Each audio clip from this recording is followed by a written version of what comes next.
රණවිරුවෝ ගරු ඇමතුමනි එහෙම අය නෙවෙයි. මේ රට ජාතිය බේර ගන්න ජීවිත පූජා කළා මේ රටේ දමිළ සිංහල මුස්ලිම් බර්ග මැලේ සියලුම ජාතීන් ආරක්ෂා කරන්න ජීවිතේ පූජා කරපු අය. අදටත් ලෙඩ ඇඳේ ඉඳන් ඒ රණවිරුවන් කල්පනා කරන්න ඇති තවත් රටක ත්‍රස්තවාදියෙක් වීරයෙක් විදිහට සලකනකොට අපේ රටේ නායකයාට ඒ රණවිරුව සාමාන්‍ය සෙබළෙක් විදිහට පේනකොට ඌට දැනෙන හැඟීම පිළිබඳව අපිට හිතා ගන්න පුළුවන්. ඔබට රණවිරුවා සාමාන්‍ය සෙබළෙක් විදිහට දැනුණත් අපට මට රණවිරුවා හැමදාම වීරයෙක් කියන එකත් මතක් කරන්න ඕනේ. අපි ඔවුන් මේ පෙනී හිටිනවා. අපේ හමුදාවට සාධාරණයක් ඉෂ්ට වෙලා නැහැ. දේශපාලනඥයෝ මේ කිය මේකේ ලකුණු දාගන්න හැදුවට අපි රණවිරුව බලනවා රණවිරුව ආරක්ෂා කරනවා නොඑක් දේවල් කිව්වට ඒගොල්ලෝ මේ ගැටලුවෙන් තාම හමුදාවල කීර්ති නාමය බේරගන්න වැඩ කළා නැහැ. ඒ වැඩ කළා නැති ඉඳ තමයි තාමත් මේ ප්‍රශ්නේ තියෙන්නේ. එච්චර කැක්කුම තියෙන රණවිරුව ගැන විශාල කැක්කුම තියනවා කියපු පුද්ගලයා තමයි යුදය ජයග්‍රහණය කරන්න ඒ හමුදාවට අණ දුන්න මම බොහෝචෝදනා දාලි වල ඇදගෙන ගිහිල්ලා හිරගෙදර අවුරුදු දෙකමාරක් තියෙනවා. ඒතකොට යුද හමුදාපති හිරේ දාන්න පුළුවන් හැබැයි රණවිරුවන්ට ආදරේ. එතකොට මේ කියන කතාවල් ජනතාව තවදුරටත් විශ්වාස කළ යුතු නැහැ. මගේ ස්ථාවරය තමයි දේශපාලනඥයෝ අනිවාර්යයෙන්ම කියාවේ රණවිරුවන්ට අපි ආදරෙයි හමුදා ආරක්ෂා කරගන්න ඕනේ කියලා. ඒගොල්ලෝ දේශපාලනඥයෝ හින්දා ඒගොල්ලොන්ට කියන්න වෙනවා. නමුත් හමුදාවගේ ප්‍රධානියෙක් හැටියට විනයගරුක හමුදාවගේ ප්‍රධානියෙක් හැටියට හමුදාවේ මෙතන ඉන්න මාත් එක්ක ඉඳලා යුද්ධේ තුවාලපු රණවිරුවොත් ඉන්නවා. හමුදාවේ විනය ගැන උනන්දු වල කෙනෙක් හැටියට රණවිරුවන් ගැන අද කිඹුල් කන්දළු හෙලන මේ විපක්ෂයේ අය රණවිරුවන්ට සැලකුවේ කොහොමද කියලා මම පළමුවෙන්ම ඔයාලට මේ පිළිබඳ කතා කරන්න. එදා නමට රණවිරුවන් වෙලා හිටිය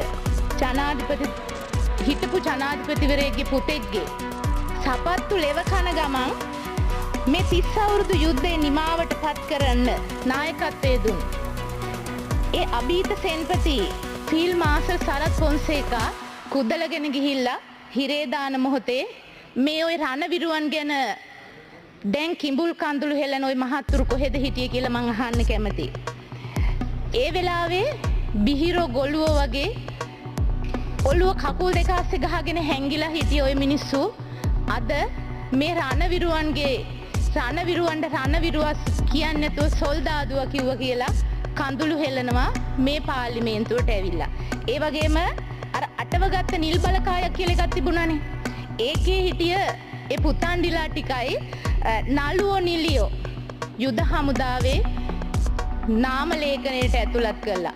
යුද හමුදාවෙන් වැටුප් ගන්නකොට මේ අපේ පිරිස කොහෙද හිටියේ කියලාත් මං අහන්න කැමතියි.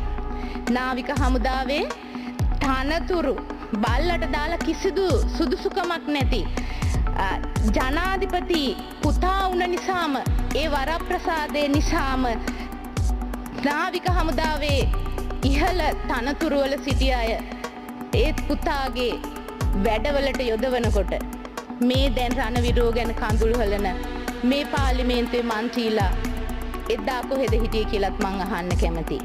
ඒ වගේම තමයි ඔය ප්‍රභූයයි කියා ගන්න අයගේ ගෙදර බල්ල නාවනකොට එයාලගේ නෝනලාගේ සාරියේ හැට්ට කට්ට ගහනකොට ඒ වගේම ඔය පුතාලට රේස් පදින්න නුවර මාලිගාව ඉස්සරහා වැලි කොට්ට ගහන්න මේ රණවිරුව යොදා ගන්නකොට අපේ මේ හිටිය මේ දැන් කඳුළු හෙලන මහත්තුරුන්ට ඒව නොපිනුන එක ගැන ඇත්තටම හරිම පුදුමයි. ඒ වගේම තමයි 30 අවුරුදු යුද නිමාවත් සමග රණවිරුවන්ගේ අභිමානය පසෙකට දාලා සත පහකට මායිම් නොකර ඔය හිටපු පාලකයන් රණවිරුවන්ගේ කකුල්වල තුවාල එනකම් අනුරාධපුර කොළඹ නුවර වගේ ප්‍රධාන නගරවල කුණු කාණු අදින්න එයාලගේ රාජකාරියක් විදිහටම යුද හමුදා සෙබළුන්ගේ ත්‍රිවිධ හමුදා සෙබළුන්ගේ රාජකාරියක් විදිහටම ඒ රාජකාරිය නම් කරේ ඒවකට ඒ පාලකයන් කියලා මම කියන්න කැමතියි. ඒ වගේම තමයි ගරු නියෝජ්‍ය කතානායකතුමනි දේශපාලන පටු අදහස් වෙනුවෙන් එදා LTT සංවිධානයට අවියායුධ නොදුන්නා නම් සිංහල දෙමළ මුස්ලිම් බර්ග විදිහට අපි ජාතීන් විදිහට ආගම් විදිහට බෙදා වෙන්න නොකෙරුවා නම් අද මේ රටේ අභිමන්සලවල මේ ආබාධිත රණවිරුවන් අද මේ විදිහට ඉන්නේ. ඒ වගේම තමයි අපිට රණවිරු උපහාර තියන්න අවශ්‍ය වෙන්නෙත් නැහැ. මේ පාලකයන්ගේ දේශපාලන පටු අදහස් වෙනුවෙන් ඔවුන්ගේ පටු අරමුණු වෙනුවෙන් එදා අපේ මේ ජාතීන් විදිහට අපි බෙදා වෙන් කිරීම සහ මේ LTT සංවිධානය පෝෂණය කිරීම නිසා තමයි අද අපිට මේ විදිහට කුරිරු අත්දැකීම් ලබා ගන්න සිද්ධ වෙලා තියෙන්නේ. ඒ වගේ ඒ විතරක් නෙමෙයි. හරි ලස්සන වැඩක් තියෙනවා. ඒ තමයි නාවික හමුදාවේ සේවය කරපු එක විශ්‍රාමික ජනාධිපතිවරයෙක්ගේ පුතෙක් හිටියා. මං හිතන්නේ මං දන්න තරමට එයා නාවික හමුදාවේ කිසිදු වැටුපක් ලබා ගත්තේ නැහැ කියලා තමයි කියන්නේ. නමුත් කෝටි ගණන් කෝටි 500ක් වියදම් කළා. ටීවී channel එකක් තමන්ගේ නමින් විවෘත කරන්න තරම් එයා හොඳ පෝස්ටරෙක් වුණා. ඉරාන් නේවි එකේ හිටිය නිලධාරියෙක්. ඉතින් මං අහන්න කැමති මේ යුද ඒ වැටුප් නොගෙන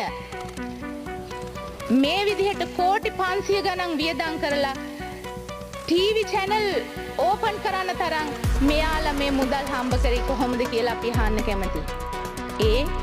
මේ මහා ජනතාවගේ බදු මුදල් හොරා කාලා කියලා මේ අවස්ථාවේදී මං කියන්න